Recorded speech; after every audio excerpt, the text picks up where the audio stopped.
Hey there, Gregory Carlson with the Calculus Building. Let's do a few more examples of the product rule and the quotient rule, just so that you can understand them. For each one of these examples, I recommend that you pause the video and try it on your own first before I do it. The previous 2 or 3 videos showed you how to do the quotient rule and the product rule, so try them on your own first and then see if you match my answer. So hopefully you got an answer to the first one. Let's go ahead and do it. Differentiate this function. We can see I have 2 things multiplying, so I should use the product rule.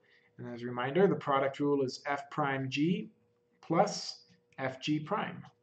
And so in this case, here's f, and here is g. So it would be the derivative of f, which is, so I'm going to write dy dx is equal to the derivative of f, which would be 20 x to the 3 minus 1. So the negative x became negative 1, and the 3 just went away. So the derivative of f times g, don't do anything to the g. Okay, so there's the derivative of f times g. And now we do plus f, so just write all of f, times the derivative of g. And the derivative of g would just be negative 5x to the 4. And that's it. Easy as that. There's your derivative right there. If you wanted to, you could FOIL all of that out and simplify. But for our purposes, I'm pretty happy if you can just tell me what that derivative is. Just think how complicated that function is. And we were able to find its derivative just by applying the product rule. Very cool. Let's do the next one. We can see that we have a fraction on this one, so we're going to want to use the quotient rule. And as a reminder, the quotient rule is, have you memorized it yet? Low d high minus high d low. Low d high d low over low squared. So remember, they both start with low. That's how I remember. They both start with low, and the top is low d high minus high d low. Okay, so let's do it. dy dx would equal low times the derivative of the high. So there's my low. Let's multiply it by the derivative of the high. The derivative of 6x squared minus 5 would be 12x. Minus, because we have that minus there, the high.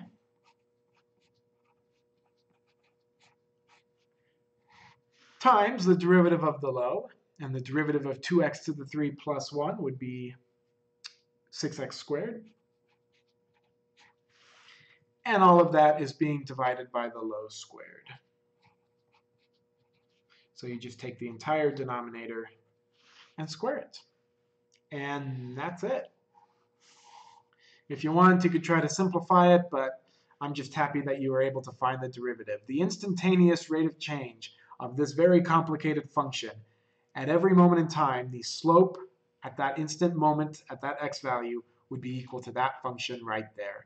You can see how we're being able to fairly easily find the derivative of more and more and more complicated functions, which can be used to describe more and more complicated things. All right, let's do this one.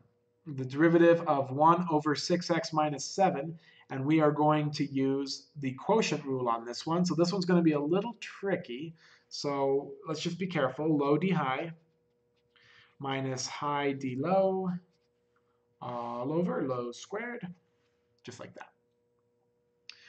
So here we go.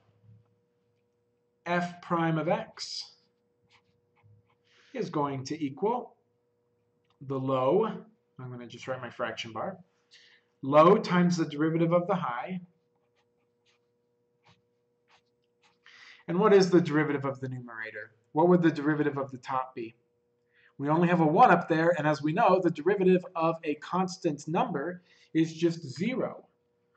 So that's why I said this one would be a little tricky, because we have the low times the derivative of the high, which would be the low times 0, minus the high times the derivative of the low, and the derivative of the low is 6. So you can see on the top, so the reason this is tricky is because you need to know, here's the derivative of the top, which is 0, And here is just the high without taking its derivative, which is 1. So just be careful. Low d high minus high d low. And the derivative of 6x minus 7 is 6. That's being divided by 6x minus 7 quantity squared, because we divided by the low squared. So let's simplify this. This is the answer, by the way, but this one's a little easier to simplify. All of that will go to 0, because it's 0 times 6x minus 7 is 0. So the answer is f prime of x is equal to negative 6 over 6x minus 7 quantity squared. And that's the answer. So that's kind of interesting. Notice that when we had just 6x minus 7 there, and we had just a 1, the 6x minus 7 actually kind of survived. So that's kind of interesting. There's another way to do this problem, and using a rule called the chain rule, and we're going to learn about that in a few videos. But this is one way you could do it with the quotient rule. 2 more examples to get through, and we'll call this video good. Find an equation of the tangent line to the graph below at the origin and at the points -1, -3. So this is going to be some kind of hyperbola, I think, but I'm going to be honest, I can't really visualize what this graph is going to be. So we need to find 2 tangent curves. So one at the origin and one at the point -1, -3. So let's start by just finding the derivative. And hopefully you've memorized low d high minus high d low over low squared. Hopefully I've said it enough times that you can just know what it is. So low d high minus high d low. And the derivative of this would be just 2x, because the 1 goes away, and the derivative of x squared is 2x. And this is all being divided by the low squared. So I'm not going to simplify this anymore. That's our derivative. They want us to find 2 tangent lines. They want us to find a tangent line at the origin and at -1, -3. So let's find the derivative at the point 0. So at 0, the derivative would be, we just plug in a 0 for all of these x's. So 0 minus, and this is pretty much all going to go to 0. Oops, I have one extra parenthesis there.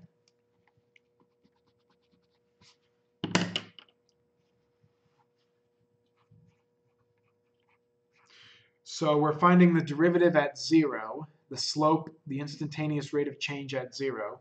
And it looks like a lot of this is going to go away. That's 1 times 6 up here, which is 6, minus, this is all going to be 0. And over here, I have 0 plus 1 is 1, squared is 1, so it's actually just 6 over 1. So at 0, we have a slope of m equals 6. Okay? So let's do the... let's just do the point slope formula. Y minus y1 equals m times x minus x1. We know that our slope is 6 and our point is 0, 0. So y minus 0 equals 6 times x minus 0, or y equals 6x. So that actually simplified pretty nicely. This very complicated function right here, the derivative and the slope of the tangent curve, the equation of the tangent curve is y equals 6x. And I say tangent curve. What I mean to say is the slope of the equation, here we go.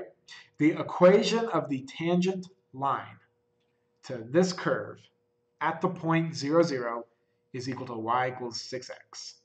So that's nice to know. Let's see what the tangent curve, what the tangent line is at this point.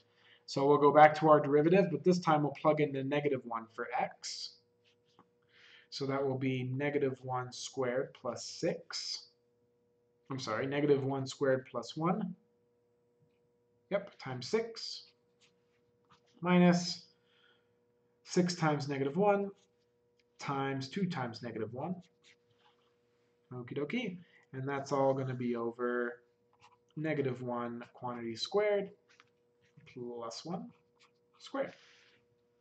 Okay, so all I did there was I just kind of sloppily, sorry, plugged in my -1 every time I saw an x. And let me just check and make sure I did that right. I think I did. So that's going to be 1 plus 1 is 2, so we'll get 12 up here. 2 times 6 minus, we'll have 12 up here. And down here, we're going to have 1 plus 1 is 2 squared. So that's kind of just the numerator and the denominator simplified a little bit. And I see that I have 12 minus 12, so that's going to be 0 over 4, which is 0. So the slope there is going to be 0, which means we have a horizontal tangent line.